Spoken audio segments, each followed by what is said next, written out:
Hello बच्चों, आज हम कक्षा 7 का वसंत बाग 2 से पहला पाठ दादी माँ का दूसरा पाठ। किशन भैया की शादी ठीक हुई। दादी माँ के उत्सव और आनंद का क्या कहना। दिन भर गायब रहती, सारा घर जैसे उन्होंने सर पर उठा लिया हो। पड़ोसी ने आती, बहुत बुलाने पर दादी माँ आती। बहन बुरा ना मानना, कार परोजन का घर ठहरा। एक काम अपने हाथ से ना करूं तो होने वाला नहीं। जानने को यो सभी जानते थे कि दादी माँ कुछ करती नहीं, पर किसी काम में उनकी अनुपस्थिति वस्तुतः विलंब का कारण बन जाती। उन्हीं दिनों की बात है। एक दिन दोपहर को मैं घर लौटा। बाहरी निकसार में दादी माँ किसी पर बिगड़ रही थी। देखा, पास के कोने में दुबकी रामी की चाची खड़ी है। सो ना होगा दन्नो, रुपये मैं सूद के आज दे दे। तेरी आंख में तो शर्म है नहीं। मांगने के समय कैसी आई थी, पैरों पर नाक रगड़ती फिरी। किसी ने एक पाई भी न दी। अब लगी आजकल करने, फसल में दूंगी, फसल में दूंगी। अब क्या तेरी खातिर दूसरी फसल काटेगी? दूंगी मालकिन, रामी की चाची रोती हुई दोनों हाथों से आंचल पकड़े दादी माँ के पैरों की ओर झुकी।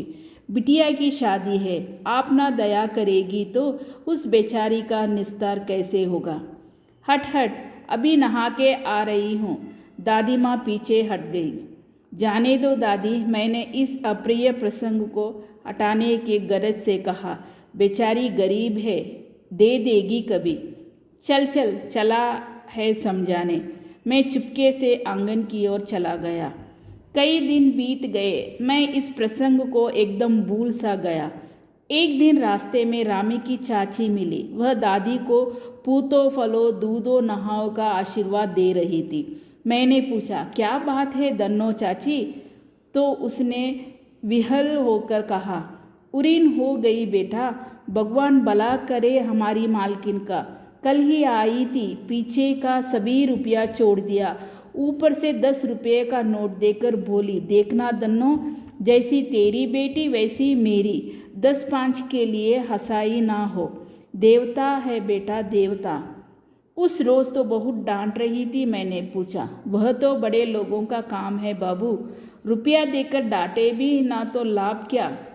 मैं मन ही मन इस तर्क पर हंसता हुआ आगे बढ़ गया। किशन भैया के विवाह के दिनों की बात है। विवाह के 4-5 रोज पहले से ही औरतें रात रात भर गीत गाती है। विवाह की रात को अभिनय भी होता है। यह प्राय एक ही कथा का हुआ करता है। उसमें विवाह से लेकर पुत्रोत्पत्ति तक के सभी दृश्य दिखाए जाते हैं। सभी पाठ औरतें ही करती है। मैं बीमार होने के कारण बारात में ना जा सका। मेरा भाई राघव दलान में सो रहा था। वह भी बारात जाने के बाद पहुंचा था। औरतों ने उस पर आपत्ति की। दादी माँ बिगड़ी, लड़के से क्या पर्दा, लड़के और ब्रह्मा का मन एक सा होता है। मुझे भी पास ही एक चारपाई पर चादर उड़ाकर दादी माँ ने चुपके से सुला दिया था। बड़ी हंसी आ रही थी।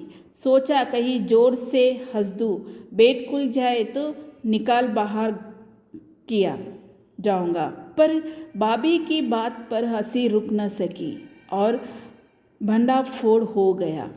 देबू की माँ ने चादर खींच ली। कहो दादी, ये कौन बच्चा सोया है? बेचारा रोता है, शायद दूध तो पिला दो। हाथापाई शुरू हुई। दादी माँ बिगड़ी, लड़के से क्या लगती है। सुबह रास्ते में देबू की माँ मिली। कल वाला बच्चा अब भाभी। मैं वहाँ से जोर से भागा और दादी माँ के पास जा खड़ा हुआ। वस्तुतः किसी प्रकार का अपराध हो जाने पर जब हम दादी माँ की छाया में खड़े हो जाते, अभयदान मिल जाता।